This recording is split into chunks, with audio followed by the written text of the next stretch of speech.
Good afternoon, Colonel Country, and welcome to another episode of Colonel's Corner.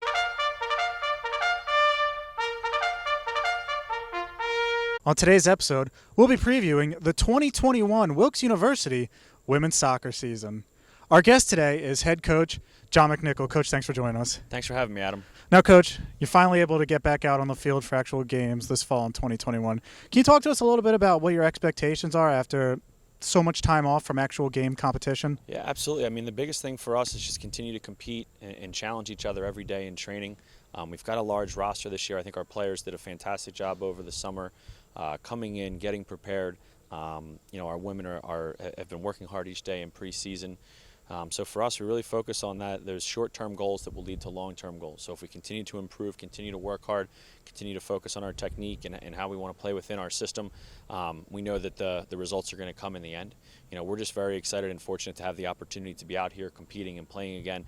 I think whenever you have something taken away from you, you realize how much more you do miss it. And I think collectively as a group, that it's just been fantastic to have everybody back together and seeing each other every day.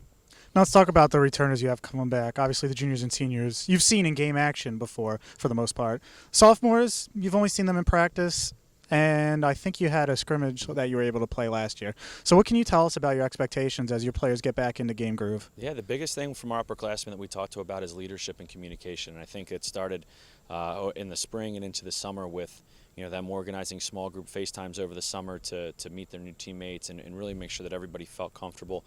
Since we've arrived, just the camaraderie amongst our women has been fantastic. They've really enjoyed the team building sessions that we've had for them and everything. And I think our returners have just done an awesome job of leading by example and really kind of showing them the way that we want our players to represent our program. And on the field, I mean, we have 3 returning all-conference players in Neve Harkins, Emily, and Karina, and it's one of those things for us where we do look to them to really provide that on-field leadership, and then we have so many other pieces to the puzzle within our junior and senior class that we're really looking forward to seeing them take those next steps. And for our sophomores, I think for them we really do look at them as first-year students. They had a very non-traditional start to their college career and have been working extremely hard. Last year, this time last year we were in pods, minimal amount of time together, so it was hard for them to really adjust and get comfortable. And in the spring it was difficult too. We were kind of all over the place with when we were able to train, how we were able to do things. So for them, I really kind of look at them more as first-year players. They've been great. Again, they're very comfortable being on campus, and just from talking to them, they've just really expressed how happy they are to be able to be around their teammates, because last year, we really had to try to stay distant and mitigate contact, and this year it's been fantastic, and we're just very fortunate to be around all of our players, and our upperclassmen have done a great job leading so far. Now you got a large amount of first-year players coming in this year. What can you tell us about your expectations for them as they embark on their first season? Yeah, I mean, it's a big group. We have 14 first-year players and 1 transfer, and I think the biggest thing for us that we've really preached to them was take ownership of the program right away. As soon as you get here, you're just as much of a part of this as someone who's been here. We have a couple of students taking advantage of the COVID waiver, so they've been here 5 years, and some of our players have been here about a week, and you can tell that they're very comfortable. They showed very well on our scrimmage the other day. They work extremely hard. They really bring just another level of energy to our training sessions and our team. They've provided a ton of depth. We're very excited with the talent level and just the energy that they've brought so far. Now let's talk about the MAC Freedom. Huge changes over the last couple of years, losing teams, adding teams. Now we already faced Stevens, and then we're bringing in Arcadia from the MAC Commonwealth, who's NCAA tournament team, nationally ranked, and Lycoming. What can you tell us about your thoughts on the new look of the MAC and the MAC Freedom and what we can see this year? It's going to be a challenge, and I think whenever you have 3 teams that are, Stevens is a top 25 team right now. Arcadia is receiving votes. Misericordia's got to be right there. They finished last year ranked in the top 25. There really are no easy games, and I think right now it's 1 through 9. There's depth within our conference. You're going to face challenging matches every single week. There's really not a day where you can show up and say, hey, maybe today's going to be a little bit smoother. Every team is hungry to win. They're aggressive. Bringing in both Arcadia and Lycoming. Obviously, it's some new faces. I mean, Arcadia we've played in non-conference games for the last probably 3 or 4 years. So again, a little bit more familiar with them than we are with Lycoming. But we're just really looking forward to the challenge, and I think we're in one of the top conferences in the country, especially when you look at strength of schedule within our conference. We're very excited for the challenge and can't wait to see how we match up with everyone.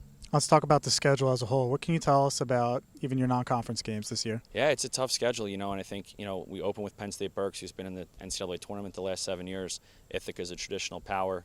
Then we get 2 NJAC teams right in a row with William Patterson and Rutgers Newark, and then a nice little stretch there where we have Susquehanna, Messiah, and Scranton. So we're really going to challenge ourselves right off the bat.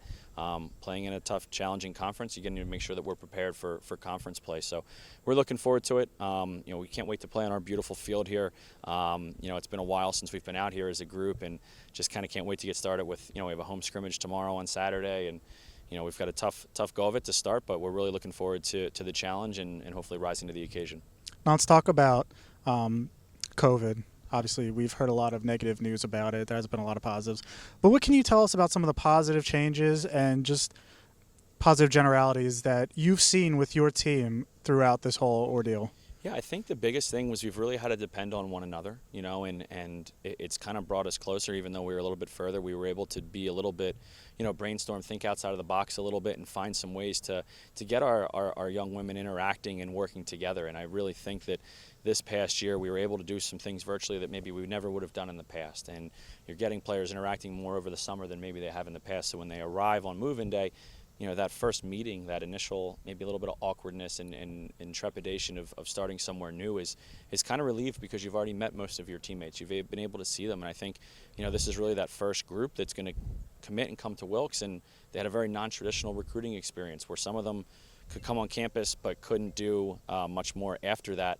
But it's one of those things for us where we're really excited about just being back. I think our administration's worked extremely hard, both within our department and throughout campus, to provide a safe environment for us to be and be able to train and play. And we're very excited. We're very fortunate to be back and are very happy about where we're at right now. Wilkes University women's soccer kicks off the 2021 season Wednesday, September 1st, when they travel to Penn State Berks at 7 p.m. and open their home schedule September 15th here at Bruggeworth Field at 7 p.m. against Susquehanna. Coach, thanks for joining us. Good luck this year. Thanks, Adam.